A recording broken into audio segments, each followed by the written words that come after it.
नमो अरिहन्ताणं नमो सिद्धाणं नमो आयर्याणं नमो वच्छायाणं नमो लोए सव्वसाहुणं। जय बोलो देवादिदेवादिनाथ भगवान की जय। जय बोलो प्रथमाचार्य चारित्र चक्रवर्ती संत सगरुनि महाराज की जय। जैन धर्म की जय। जैन शास्त्र की जय। नमः श्री वर्धमानाय निर्द्वन्द्वकलिलात्मने सालोकाणां त्रिलोकाणां यद्विद्यादर्पणायते। कल तक हमने 3 श्लोक देखे। उसमें आचार्य भगवान पापोपदेश अनर्थ दंड विस्तृत स्वरूप से बता रहे हैं। वो तत्पश्चात हिंसा दान अनर्थ दंड होता है जो व्यर्थ के ही पाप होते हैं, हिंसा दान आदि, उस पर विस्तृत स्वरूप से चर्चा की। तत्पश्चात अपध्यान, उस पर भी आचार्य भगवान ने बहुत अच्छे तरह से स्पष्ट रूप से चर्चा की है। अब आगे हमें दुष्श्रुति अनर्थ दंड और प्रमादचर्या इस पर विस्तृत स्वरूप से बता रहे हैं। आरंभ संग साहस मिथ्यात्व द्वेष राग मद मदने चेतः कलुषयतां श्रुतिरवधिनां दुष्श्रुतिर्भवति। मद मदने विषय भोग चेतः चित्त को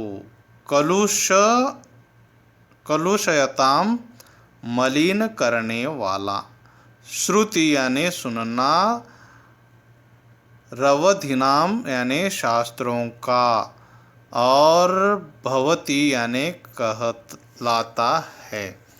तो इसका स्पष्ट अर्थ जानेंगे। अभी अर्थ देखेंगे। आरंभ संग साहस मिथ्यात्व द्वेष राग मद मदने, ये सब चित्त को मलिन करने वाले हैं। इस सब शास्त्रों को सुनना दुष्श्रुति कहलाते हैं। हम आप सभी और वृत्ति आदि जो होते हैं, अनुवृत्ति आदि जो होते हैं, नियम आदि लिए हुए जो होते हैं, वो आरंभ संग साय मिथ्यात्व द्वेष राग मद मदने, ये सब चित्त को मलिन करने वाले हैं। इससे दूर रहते हैं। ऐसे कौन से भी शास्त्र हो, कथाएं हो, सुनते नहीं या पढ़ते भी नहीं हैं, सुनते नहीं हैं। इसे दुष्श्रुति कहलाते हैं। जो सुनेगा उसे दुष्श्रुति कहलाते हैं। आरंभ का अर्थ कैसा क्या है? जैसे कृषि की मशीन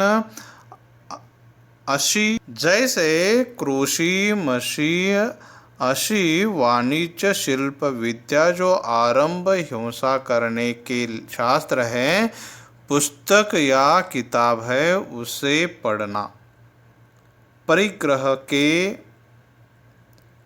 बारे में पढ़ना, बहादुरी लड़ाई झगड़ा आदि के किताब पढ़ना, गलत मान्यता एकांत को पढ़ाने वाली धर्म से दूर करने वाली अनर्थ मत संबंधी शास्त्रों को पढ़ना, द्वेष को बैर को बढ़ाने वाले शास्त्रों का अध्ययन करना, उसे पढ़ना, राग बढ़ाने वाली कथाओं, विषय भोग में लगाने वाले ऐसे शास्त्रों को या किताबों को पढ़ना, यह सब कार्य चित्त को मलिन करने वाले कार्य है। इन सब कार्यों को सुनना, ऐसे पुस्तकों को पढ़ना, ऐसे टीवी सीरियल अथवा मूवी को देखना आदि, मोबाइल आदि में देखना सुनना,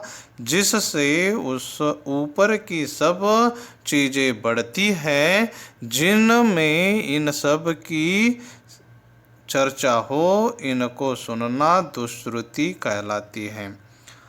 आरंभ का अर्थ क्या है? देखिए, अशी मशी कृषि शिल्प वाणिज्य विद्या, ये ऐसे किताब जिसमें आरंभ की क्रिया बताई गई हो, श्रमण का वर्णन, गृहस्थ के कार्यों का वर्णन, पाक विद्या व्यापार आदि का वर्णन आरंभ जनित शास्त्र कहलाते हैं। खेती कैसे करे, व्यापार कैसे करे, फैक्ट्री कैसे खोले, यह सब आरंभ के शास्त्र हैं।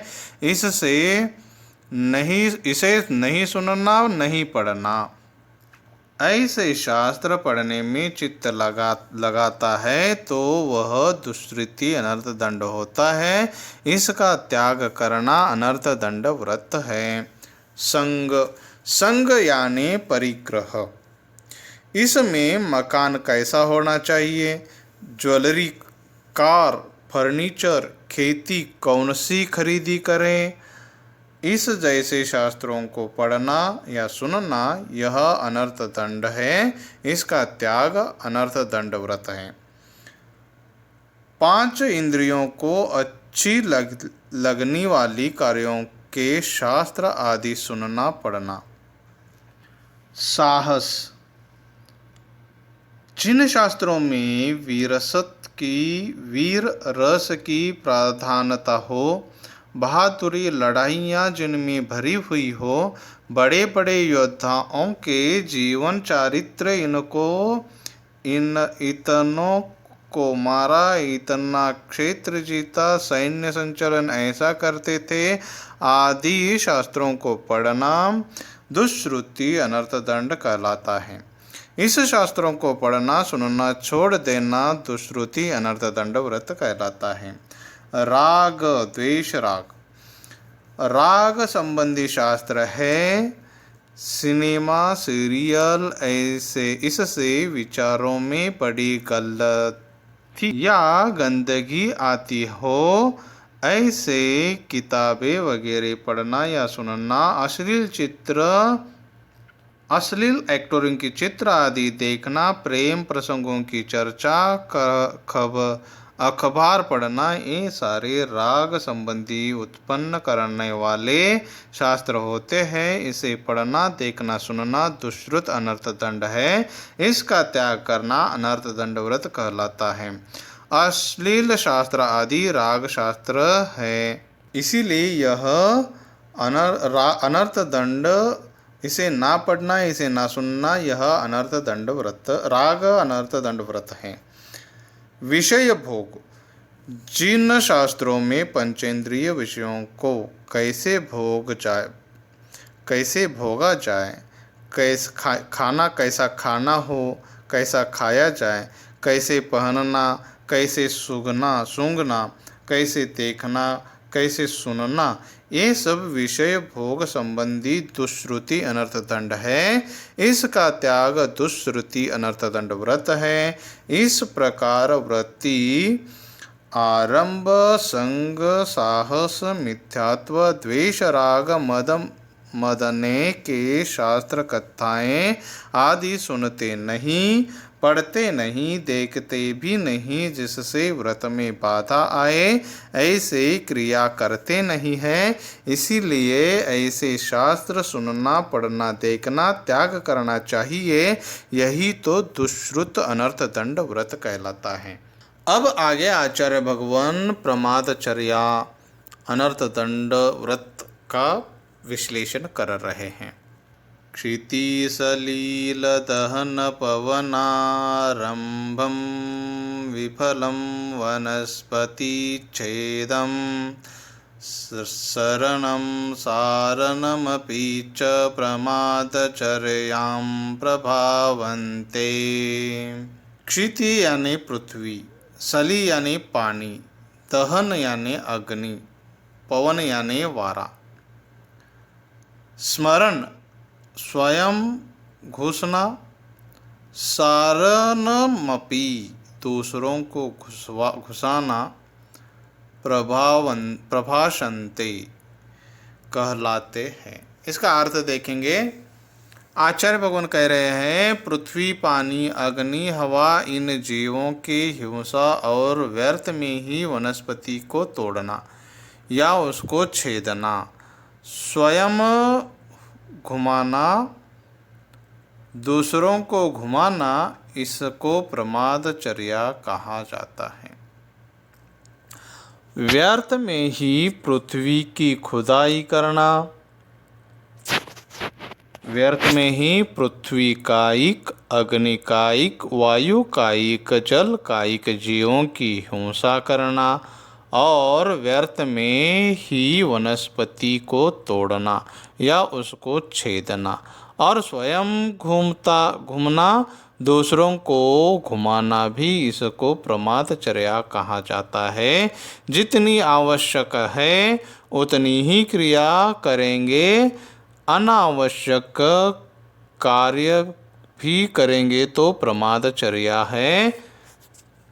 तो फिर प्रमाद कार्य जीवों की है, हिंसा से क्या तात्पर्य है? बिना स्वार्थ के, बिना कार्य के जमीन को खोदना, पत्थरों को फोड़ना, मिट्टी आदि तोड़ना, इन कार्यों को करना प्रमादचर्या ही है। जितनी आवश्यकता है उतनी क्रिया करेगा, उससे ज़्यादा नहीं। अगर मकान बनवाना है तो उसके लिए जितने पत्थर, मिट्टी, गिट्टी आदि लगती है उतना ही इस्तेमाल करेगा, अनावश्यक नहीं करेगा। जितना खुदाई चाहिए उतना ही खोदेगा, उससे ज़्यादा नहीं खोदेगा। तो फिर जल कायिक जीवों की अनावश्यक हिंसा से क्या तात्पर्य है? हमें स्नान के लिए, कपड़े धोने के लिए 1 लोटा या 2, 3, 4 लोटे लगते हैं, पर हम 2 या 3 बकेट बादली पानी इस्तेमाल करेंगे, शावर का इस्तेमाल करेंगे तो यह अनावश्यक हिंसा है। इसे प्रमादचर्या कहते हैं। व्रती बहुत थोड़े पानी में स्नान करते हैं। जिस पानी में स्नान किया उसी पानी में व्रती अपने कपड़े धुला देते हैं ताकि जल कायिक जीवों की कम से कम हिंसा हो। रंग पंचमी नल को खुला छोड़ना, पानी बहने देना, यह कार्य करेगा तो वह प्रमादचर्या है। ऐसे कार्य छोड़ना यह प्रमादचर्या अनर्थ दंड व्रत है। अग्निकायिक जीवों की हिंसा से हमें क्या समझना चाहिए? आचार्य भगवान कहते हैं कि बिजली आदि में अग्निकायिक जीवों की उत्पत्ति होती है। व्यर्थ में लाइट चलाना, पंखे चलाना, कूलर, एसी आदि चलाना, टीवी चलाना इस्तेमाल नहीं कर रहे हैं पर चला रहे हैं, यह प्रमादचर्या है। अग्नि में भी अग्निकायिक जीवों की हिंसा होती है। जब तक काम था तब तक अग्नि लाइट, हीटर, पंखे, एसी, कूलर आदि चलाए, यह ठीक है। काम खत्म हो गया, रूम में पढ़ाई के लिए बैठे हैं, लाइट की आवश्यकता है, लाइट लगाई, पढ़ाई खत्म हो गई, रूम से बाहर जा रहे हैं, रूम की बाहर जाते समय लाइट को बंद कर दिया, यह सही है। पर लाइट को वैसे ही छोड़ के चले गए तो यह प्रमादचर्या है। काम खत्म हो गया फिर भी अग्नि जलती छोड़ देना, लाइट आदि जलती छोड़ देना प्रमादचर्या है। गृहस्थी है, खाना बनाने को अग्नि तो जलाएगा ही, लेकिन जैसे खाना बनना खत्म हुआ अग्नि को बंद कर देगा, बुझाएगा। फालतू में अग्नि को जलती छोड़ देना प्रमादचर्या है और ऐसे कार्य न करना यह प्रमादचर्या अनर्थ दंड व्रत है। तो फिर वायु कायिक जीवों की अनावश्यक हिंसा हम किस प्रकार से करते हैं? जैसे कमरे में पंखे, कूलर, एसी चल रहा है, वायु इस का जीव की हिंसा होती, वायु का एक जीव की हिंसा होती है। जैसे हम पंखे, एसी, कूलर आदि चलाते हैं, तब वायु का एक जीवों की हिंसा होती है। जब तक इसका उपयोग कर रहे हैं तब तक चलाएं। कमरे से बाहर जा रहे हो तो बंद कर देना यही उचित है। कमरे से बाहर जा रहे हो और पंखे आदि चालू है, छोड़ दिया है और चले गए तो यह व्यर्थ में ही पाप बंद होता है। इसे प्रमादचर्या कहते हैं। उपयोग में जहाँ तक आए वहाँ तक इस्तेमाल करे, उसके बाद बंद कर दे। इसे प्रमादचर्या अनर्थदंड व्रत कहते हैं। वनस्पति कायिक जीवों की प्रमादचर्या कैसी मानी जाए? तो आचार्य भगवान कहते हैं, व्यर्थ में वनस्पति को तोड़ना, पेड़ों को तोड़ना, पेड़ के नीचे खड्डे हैं तो उसके पत्तियों को, पेड़ के नीचे खड़े हैं तो उसके पत्तियों को तोड़ना, उनके ढालियों को तोड़ना, कच्चे अंगूर, फल फूलों को तोड़ना, घास को काटना, ऊपर से चलना, ऐसी वनस्पति कोई जीवों की व्यर्थ में हिंसा नहीं होना चाहिए। कोई जीवों की, वनस्पति का एक जीवों की हिंसा नहीं होनी चाहिए, ऐसा सोचना होती है तो वह प्रमादचर्या है और इससे संभल लेते हैं, इससे सावध रह के कार्य के करते हैं तो वह वनस्पति कायिक अनर्थ, प्रमादचर्या अनर्थ दंड व्रत कहलाता है। प्रमादचर्या, प्रमाद यानी कुशलेषु अनादार प्रमादः, अर्थात मोक्ष मार्ग के कार्यों में अनादार भाव होना प्रमाद कहलाता है। धर्म क्रिया के अलावा की गई किधर भी घूमने चले जाए वह प्रमादचर्या ही है। व्यर्थ में ही घूमना प्रमादचर्या ही है। स्वयं घूमना और दूसरों को भी घुमाना यह पंचेंद्रियों विषयों के भोग है, यह प्रमादचर्या है। पांचों प्रकार के अनर्थ दंड से बचो, पाप से बचो। ओ अब इसके आगे आचार्य भगवान हम और आप सभी को अनर्थ दंड महाव्रत के 5 अतिचार को विशद कर रहे हैं। अनर्थ दंड अतिव्रत के 5 अतिचार को बता रहे हैं। कंदर्पकौतकुच्चम मौखर्यमति प्रसादनम पंच असमीक्षाधिकरणं व्यतीतयो अनर्थदंडकृद्विरते। कंदर्प, कंदर्प यानी अशिष्ट वचन। कौतकुच्चम शरीर की कुचेष्टा। मौखर्य अधिक बोलना। आवश्यकता से अधिक संग्रह करना यानी प्रसाधनम पंचम। उसके आगे असमीक्ष बिना मतलब कार्य करना, व्यतीत अतिचार। तो इसका अर्थ देखेंगे। अशिष्ट वचन बोलना, शरीर की कुचेष्टा करते हुए अशिष्ट वचनों को बोलना, भंड वचन बोलना, अभद्र वचन बोलना, आवश्यकता से ज़्यादा बोलना, आवश्यकता से अधिक वस्तुओं का संग्रह करना, बिना मतलब के बहुत कार्य करना। इस तरह अनर्थ दंड व्रत के ये 5 अतिचार हैं। कंदर्प यानी क्या? कंदर्प यह है अशिष्ट वचन, भद्दे वचन, किसी को गाली आदि देना, बोलते समय गाली या अश्लील शब्द का उपयोग करना, इसे कंदर्प कहते हैं। यह लोक में भी अशिष्ट माना जाता है और पाप कार्य भी है। कौतकुच्च भेद वचन बोलना और भद्दे वचन बोलना और उसके साथ शरीर की कुचेष्टा भी बोलना। उदाहरणार्थ कोई व्यक्ति टेढ़ा चल रहा है, उसका एक्टिंग करके अशिष्ट वचन, भद्दे वचन, गाली गलौज, अश्लील वचन आदि बोलना। इशारा करते हुए, नकल करते हुए बोलना। जैसे कोई तोतरा हकलाता है तो उसका नकल करके अभद्र बोलना, इसे कौतकुच्च कहते हैं।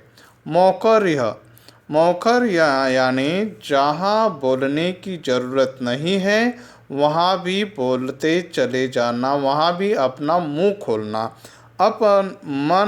मना करने पर भी बोलते रहना, मना करने पर भी बोलना। अनावश्यक बहुत बकवास करना, इसे मौखर्य कहते हैं। असमीक्षाधिकरण।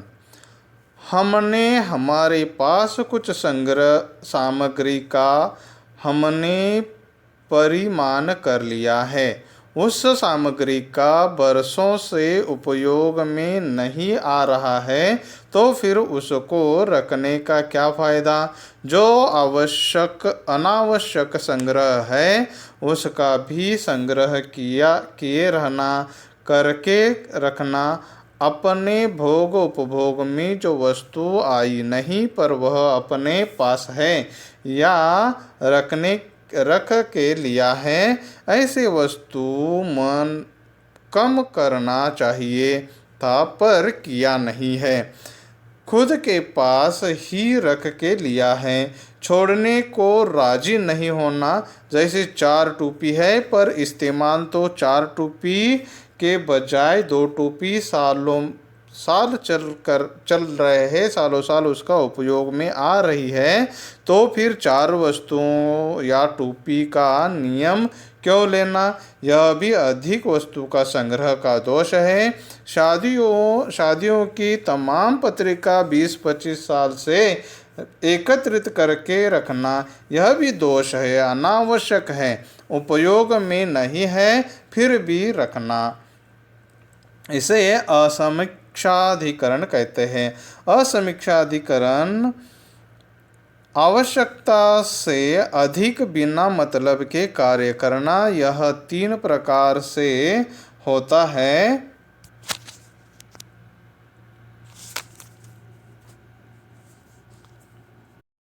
मन संबंधी, वचन संबंधी, काय संबंधी होता है।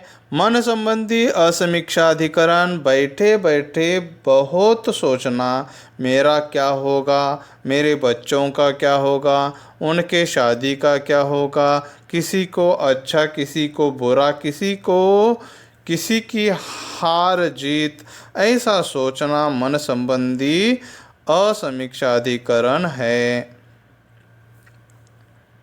वचन संबंधी असमीक्षाधिकरण बिना मतलब के बोलना, गाने गुनगुनाना, बैठे बैठे किसी को अपशब्द या गाली गलौज करना, शेर शायरी एकांत में करना, यह वचन संबंधी असमीक्षाधिकरण कहलाते हैं। काय से चलना फिरना, घूमना, वस्तु उठाना रखना, ऐसी क्रियाओं को करना जो न की जाए तो भी ठीक रहता है, पर मन वचन काय से की गई क्रिया आश्रव के कारण है, इसलिए मन वचन काय से कम कार्य करना चाहिए। किसी की शादी है, उसके पास जाना और उसको कहना तेरे शादी की भोजन व्यवस्था मैं करता हूँ। अनावश्यक कार्य खुद करना, उस कार्य के कारण करने में कितना पाप लगेगा, वह मन वच काय से आवश्यकता से अधिक कार्य करना असमीक्षाधिकरण है।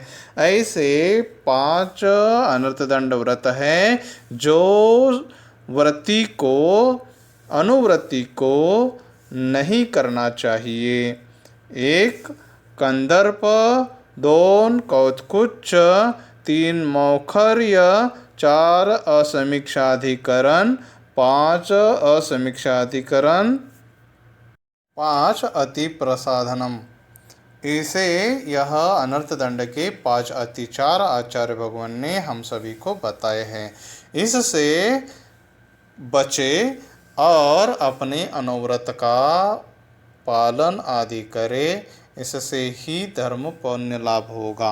अनर्थ दंड के 5 अत्याचारों में से बचना यह कर्तव्य है। ओम नमः, ओम नमः, ओम नमः।